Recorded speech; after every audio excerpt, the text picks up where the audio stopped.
जाने अनजाने में बने पाप का दंड भगवान किस प्रकार देते हैं। दर्शक बंधुओं, आज की कहानी बड़ा ही महत्वपूर्ण है। आपसे निवेदन है कि इस वीडियो को पूरा जरूर देखें। जाने अनजाने में होने वाले पाप किस तरह अपना असर दिखाते हैं। दोस्तों, ये तो सच है कि कर्म का पौधा एक दिन फलता फूलता जरूर है, चाहे वह कितने ही दिन बाद क्यों न उगे। कर्म के पौधे की एक और खासियत होती है।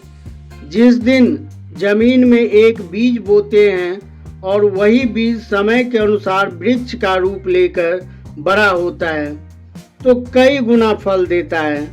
उसी तरह हमारा कर्म समय के अनुसार कई गुना ज़्यादा फल के साथ हमें वापस मिलता है। कांटे बोने पर हमें कांटे मिलते हैं और फल बोने पर फल। परमात्मा हमें हमारा कर्म ब्याज सहित लौटाता है। उसके लिए अगर ये जन्म पर्याप्त नहीं हुआ तो अगले जन्म में लौटाता है, और अगला जन्म भी पर्याप्त नहीं हुआ तो फिर और अगले जन्म में लौटाएगा। आपको आपके कर्म का परिणाम मिलना ही मिलना है। यदि आप उसे नहीं लेना चाहेंगे तो भगवान के पास और भी कई तरीके हैं आपके कर्म के फल लौटाने के लिए। भगवान के यहाँ हमारे छोटे से छोटे कर्म का भी हिसाब रहता है। जिस तरह सुनार के पास अमीर और गरीब दोनों के हिसाब की धरोहर रहती है। दोस्तों, कुछ कर्म हमसे जाने अनजाने में, हंसी दिलगी में, खेल कूद में हो जाते हैं, जिसका हिसाब हम तो भूल जाते हैं, पर परमात्मा उन्हें अपने यहाँ संभाल कर रखते हैं और समय के साथ उन्हें हमको ब्याज सहित वापस लौटा देते हैं। भगवान की अदालत में हमारे सूक्ष्म से सूक्ष्म कर्म का भी हिसाब होता है। मित्रों, किसी देश में एक राजा का राज्याभिषेक हुआ था। अब से पहले वह एक आम नागरिक की तरह जीवन जी रहा था, लेकिन राजा बनते ही उसका जीवन पूरी तरह से बदल गया। उसकी जिंदगी में अनेकों प्रकार के सुख आ गए। राजा बनकर वह अपनी किस्मत को सराहने लगा कि मैं कितनी अच्छी मुहूर्त में जन्म लेकर आया हूँ, जो मुझे राज्य पद मिल गया। यही बात सोचते सोचते उसके दिमाग में एक और बात आ गई कि जब मेरा जन्म हुआ होगा तब उसी घड़ी में, उसी नक्षत्र में, उसी समय पर दुनिया में और भी हजारों लोगों ने जन्म लिया होगा। क्या वे सभी मेरी तरह राजा बने होंगे? मुझे तो नहीं लगता ऐसा हुआ होगा। यदि ऐसा नहीं हुआ तो क्यों? राजा इसी बात को हर समय मन में लिए घूमता रहता था कि भगवान ने एक ही मुहूर्त में जन्मे लोगों को राजा क्यों नहीं बनाया। राजा ने इस पहेली को सुलझाने का बहुत प्रयास किया, किंतु कहीं से भी इसका ठीक समाधान नहीं मिला। इसी सवाल का जवाब पाने के लिए राजा ने अपने दरबार में एक से एक विद्वान ज्योतिषाचार्य को बुलाया। बड़े बड़े ज्ञानी ऋषियों को दरबार में बुलाया, पर कोई भी राजा की शंका का समाधान नहीं दे सका। राजा के मन में प्रश्न अभी भी ज्यों का त्यों बना हुआ था कि जिस समय मैं पैदा हुआ उसी समय में पैदा होने वाले अन्य लोगों की कुंडली में राजयोग क्यों नहीं बना, केवल मैं ही राजा क्यों बना। राजा साहब कुछ भी करके इस प्रश्न का उत्तर जानना चाहते थे। राजा ने एक प्रण लिया कि जब तक मैं इस प्रश्न का उत्तर ढूंढ न लूँगा तब तक राजगद्दी पर नहीं बैठूंगा। उसने राज्य की जिम्मेदारी अपने मंत्रियों को सौंप दिया और प्रश्न का उत्तर खोजने के लिए जंगल की ओर चल दिया। चलते चलते एक जंगल में पहुंचा। वहां उसने एक साधु की कुटिया देखा।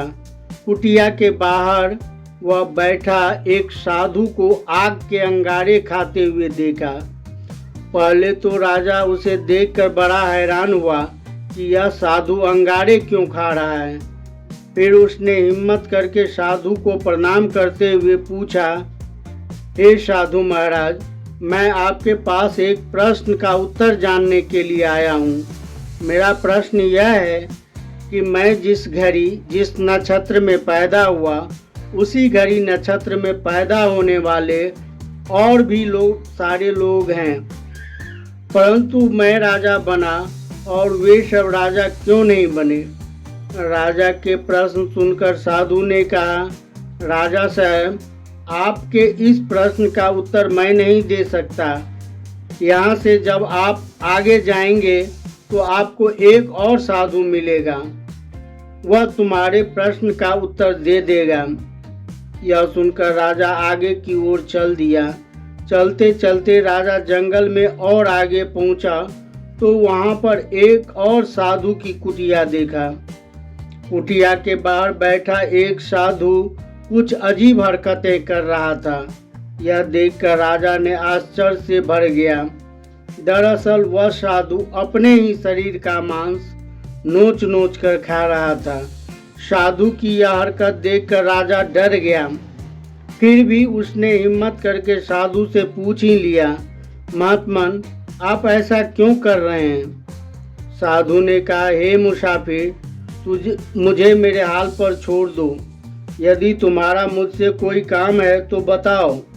राजा ने कहा, साधु महाराज, मैं एक प्रश्न का उत्तर जानने के लिए आया हूँ। मैं जानना चाहता हूँ कि मैं जब पैदा हुआ था उस समय दुनिया में अनेकों लोग पैदा हुए होंगे, फिर मेरी ही किस्मत में राजयोग क्यों बना, बाकी लोगों का क्यों नहीं? साधु ने कहा, राजन, तेरे प्रश्न का उत्तर मैं नहीं दे सकता। यदि तू और आगे जाएगा तो तुझे तेरे प्रश्न का उत्तर मिल जाएगा। इतना कहकर वह साधु फिर से अपने ही शरीर का मांस नोच नोच कर खाने लगा। राजा उन दोनों साधुओं के बारे में सोचते हुए आगे बढ़ने लगा। चलते चलते राजा एक गांव में पहुंचा। गांव से बाहर एक कुएं पर एक स्त्री बैठी हुई थी। उसके हाथ में एक रस्सी और बाल्टी थी। वह स्त्री बहुत प्यासी थी, पर दुर्भाग्य की बात, वह जिस कुएं में पानी भरने के लिए बाल्टी डालती, वही कुआं सूख जाता था। वह जिस पेड़ से फल तोड़कर खाना चाहती थी, वह फल उसके तोड़ते ही सड़ जाती थी। राजा यह देखकर बड़ा हैरान हुआ कि एक स्त्री के साथ ऐसा क्यों हो रहा है। फिर राजा ने उस महिला से अपना प्रश्न पूछा कि मुझे यह बताइए, मेरे साथ साथ दुनिया में और भी हजारों लोगों ने जन्म लिया होगा, मेरी तरह वे सब राजा क्यों नहीं बने? तब वह स्त्री कहती है, हे राजन, मैं तुम्हारे सवाल का जवाब नहीं दे सकती। प्यास से मेरा दम निकला जा रहा है। तुम्हारे प्रश्न का उत्तर तुम्हारे ही शहर में एक निषाद के घर बालक जन्म लेगा। वही बालक तुम्हें तुम्हारे सवाल का जवाब दे सकता है। लेकिन ध्यान रहे, वह लड़का जन्म लेने के 1 घंटे बाद ही मर जाएगा। यदि आप समय पर पहुंच गए तो तुम्हारे प्रश्न का जवाब मिल जाएगा।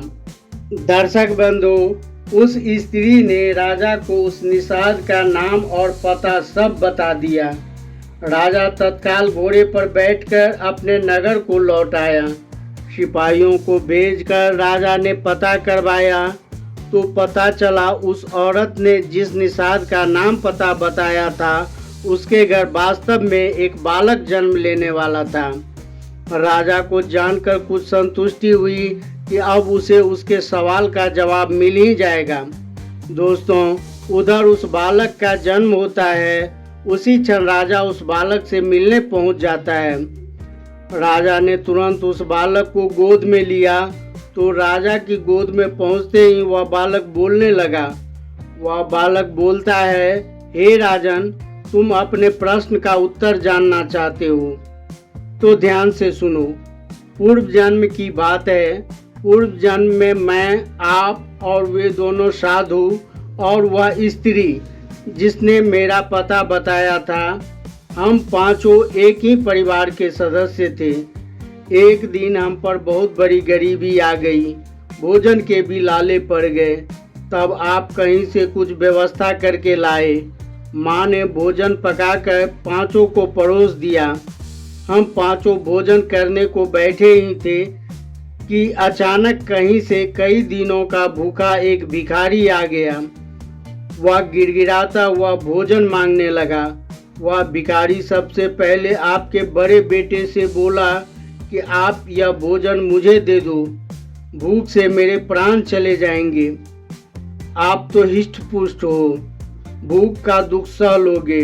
तब आपके बड़े बेटे ने उस भिखारी को जवाब दिया, ऐ भिखारी, ये भोजन मैं तुझे दे दूंगा तो मैं क्या आग के अंगारे खाऊंगा?